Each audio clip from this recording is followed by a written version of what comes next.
This is from at 4 missed free throws. Damn, that is a hard name to just, okay. So they say, man, I obviously want Anthony Black to be amazing, but all these people watching one summer league game against a bunch of guys that won't make an NBA roster that have already crowned him starter over Fultz next year are casual AF. Also, convenient to ignore the 7 turnovers against G Leaguers. So this is your Anthony Black post. This is your Anthony Black moment to share your thoughts and ideas on Anthony Black, Pish. This is your time. I mean, I liked a lot of what I saw ball handling wise, and his court vision is very good. His spacing, and I kind of almost hate when I hear other people say these terms, but when I watched him, I just could see the spacing. I felt like he could always kind of get to where he wanted to so that he's facing the right way or be able to get up an easy shot, which is good because I didn't see much I like that of him in the shooting realm, which makes it tough to ever vision him as a shooting guard when you can't do the first thing. Hopefully he can just work on that. But yeah, I mean, how many times do we see guys go off in these G League games and then you never hear from them again? There's plenty of videos of piles of them on YouTube. So you can't, people use the summer league for whatever agenda they want to push. If they don't think a guy's good, then they'll point to his bad game and be like, he's going to be junk. But if he's good, then they're like, see, he's good. And it's like, well, you can't just do that because it's a weird area. Quinnendary Weatherspoon or whatever, the guy we had on our team, he was scoring a ton of points. You think you're going to see him on an NBA roster opening day? No, I didn't hear anybody making the same claims about how well he played. 7 turnovers against the G Leaguers. I feel like young guys, they have those issues. You saw the same thing from Jalen Suggs when he first came in. He needed to slow the game down. That's stuff that he can work out as he goes forward. This, again, still to me, doesn't look like a guy who should have been 6th overall, but he's raw, right? Like it's a raw steak. And if you season it right and cook it correctly, it could be juicy. So we'll see how it goes. Okay. Yeah. I know you must have good thoughts since you spent some time with the man at the airport. Right? So. I did actually run into Anthony Black as I was getting on my plane, but only for a brief moment. I was literally in line. He was at the next, what would you say, terminal? And I had been sitting there at my terminal for an hour and a half. Who knows how long? We were like 25 feet apart. But, he was, as I'm getting on, I'm like seeing this like dude with kind of crazy hair. I'm like, all right, that's Anthony Black. Holy fuck. And he was, being a 19-year-old, he had his headphones on. He was playing a game or something. It looked like he was playing a game on his phone. So I went over, I sat down next to him. There was a seat open. Just gave him a light tap on the shoulder. He looked up and I pointed at my sweatshirt, which was the Orlando Magic. And he had a big smile on his face. He's like, yeah, my man, that's what I'm talking about. Something like that along those lines. Didn't have time to talk to him though, really, or get any thoughts from him because I was getting right on my plane. So I just snapped the pic and then it was off. I think I said, we're, heading off to Dallas or something, seeing family. He's like, yeah. I wished him good luck, that we're rooting for him, and then I was just on my way. Yeah, he's coming to Dallas to see your family. We're getting together later. Anthony Black. Let's talk about Anthony Black. The other thing about being in his physical presence that maybe doesn't pop on the screen as much is he is all of the advertised 6'7" or whatever and I think more. I mean, he's looking at Jet Howard, even DJ Wilson, who was our center, in the eyes. And maybe it's the hair illusion, I'm not sure, but he looks as big, if not bigger, than Jet, just under DJ Wilson, who's listed at, I think, 6'10". So it's like, I don't know, man. I think he's bigger than the 6'7" that he was advertised, and that is something else. I think he's still a teenager. He's a growing boy. Yeah, so I think exactly. He could be growing as we speak. Right. And maybe since they listed him at 6'7", he's grown 3 inches. It's completely possible. It is. And to have now, if you add him, really, he is an incredible ball handler for that size of human being. So his court vision is unlike anything else that you can have. I mean, with the handling that he has. Now, 7 turnovers, he's got to clean that up. But some of those turnovers, if you go back and watch the game, were guys where they were supposed to be in certain spots. It was a miscommunication.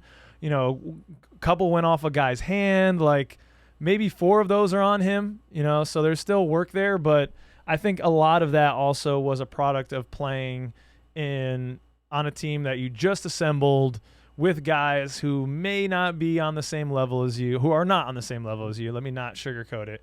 And yeah, so that didn't pop too much when I was watching the games. What did pop is how crazy of a rebounder he is. Like offensive glass, I know you're going to love it. Offensive and defensive glass, but I think where a rebounder makes their money is on the offensive boards. He was there.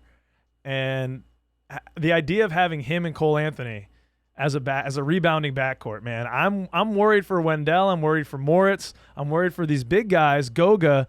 They're going to be pissed, man. They're not going to get their rebounding numbers. It's going to hurt them in contract years. So they may have to have a little, sorting that out in the locker room, saying, little man, even though I just said Anthony Black is certainly not a little dude, stay out there, guards. Stay out there, because this is where we need to eat. They already have that problem with Cole Anthony, but I don't think Goga is a numbers whore, so I think we're going to be fine on he's good with what he gets. But one of the parts that I love that is underrated about this particular post is that Maddie's World, who always is talking about the Orlando Magic, sharing pictures of the guys and such, has decided that, you know what? That's enough Magic talk on Twitter for a second. Let me just ask, what's y'all's favorite Pop-Tart? And I just like that because most of my Twitter feed gets just crammed with Orlando Magic stuff to the point where sometimes I temporarily block people so I can see some different stuff. Yeah. So it was delightful to see one of the Magic community talking about something else. And it's highly debated. Do you go s'mores? Do you go strawberry? Blueberry, cherry is kind of one of my faves. But look, they're all frosted because if they're not frosted, you don't really have a place in our society. I don't know who those people are. I know you haven't had a lot of Pop-Tarts. I think you had your first when I lived with you. So yeah. Can you weigh in on the Pop-Tart situation? I mean, yeah. I feel like I've never had it, but I feel like I'd be a blueberry guy. I enjoy a good bloob. So I have some blueberries up here a moment ago. I feel like that's good. I think the one I had from you was maybe a strawberry. Probably, I think that's what I had, and that was yummy. But I mean, I don't know. I'm trying to stay away from the diabetes, man. The sugar comes on quick here around the hips now, age 35, dog. I can't be messing with too many. What is it? Toaster strudels? It's not a Cinnabon, Pop-Tart. Sorry, Pop-Tart. Yeah. What's the sugar content on those suckers? I don't even want to know. Don't tell me. Yep. Okay. Don't tell me. Okay. But you say crammed, Pish? What are this is this casual conversation that I cannot have out of you, Pish. Crammed with Magic content? You mean donned? You mean graciously adorned with Magic content in your feed? Yeah. Have you read Magic Twitter? I wouldn't use those words all the time. I mean, there are some that are very good, but this is a conversation about Anthony Black, and there is a concern, Pish. I will say that watching Anthony Black, I really enjoyed the skill set that I saw from him, but there is a concern, particularly when playing with Markelle Futlz. Like, I do not see a world right now in which Markelle Futlz and Anthony Black can be on the floor effectively at the same time. Sure, you can put them on the floor as much as you want, but in a meaningful game, teams they'll sag. They'll just sag into the paint. The paint will become congested. He attempted, I think, maybe 2 3-point shots every single game. And it's not only the lack of attempts, it's the lack of attempts when he was open. I mean, he had open looks, no one around him, and did not take the 3. And I'd be lying if I told you that I wasn't concerned. That is a concern for me because I love what Markelle Futlz brings to the table so much. And I think Anthony Black can maybe get there. And it makes me a little worried. Is the long-term plan, like, if either Markelle or he can't figure out how to become a 35% shooter, which the path doesn't look ideal right now. I'm not optimistic about that path necessarily.